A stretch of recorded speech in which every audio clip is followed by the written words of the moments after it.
Maintenant, un voyage dans un pays qui est en train de rejoindre ce qu'on appelle les émergents, la Chine, l'Inde ou la Russie. Il s'agit de l'Indonésie. 250 millions d'habitants, c'est la 4e nation du monde pour sa population.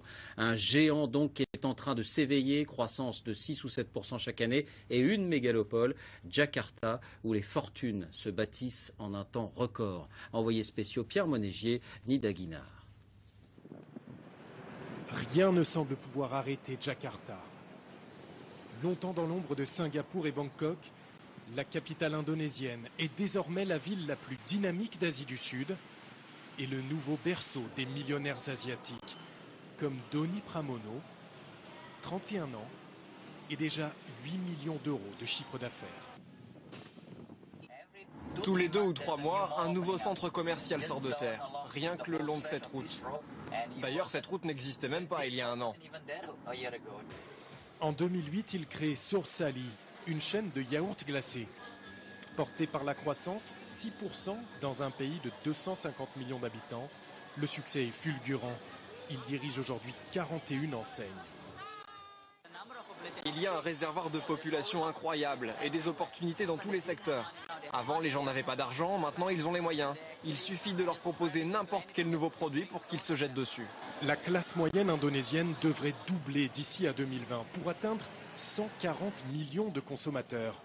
Le terrain idéal pour tout entrepreneur et l'occasion de bâtir des fortunes. Xavier Fabre en est le témoin direct. Donc ça, l'Azimut 116 pieds, c'est un bateau neuf qui vaut à peu près dans les 10 millions d'euros. Installé ici depuis 3 ans, il rachète des yachts de luxe aux Européens rattrapés par la crise pour les revendre aux nouveaux riches indonésiens.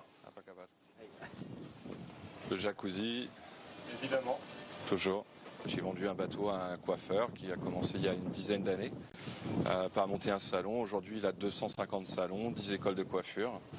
Donc il y a beaucoup de parcours comme ça, très, très rapides.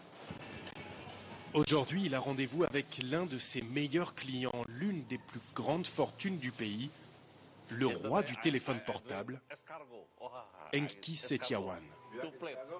Parti de rien,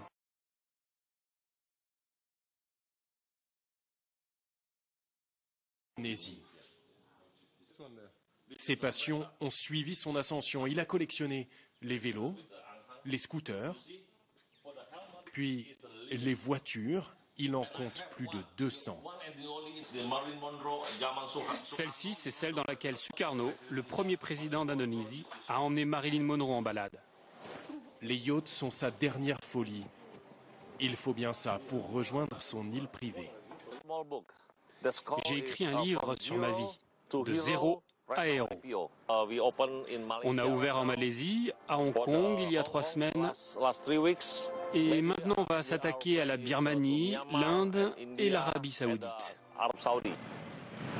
Ils ont aujourd'hui le monde à leurs pieds, dans un pays qui considère les entrepreneurs comme de véritables héros. Les nouveaux millionnaires de Jakarta ont tous en commun de réinvestir en Indonésie et ils pourraient bien demain bousculer l'ordre économique mondial.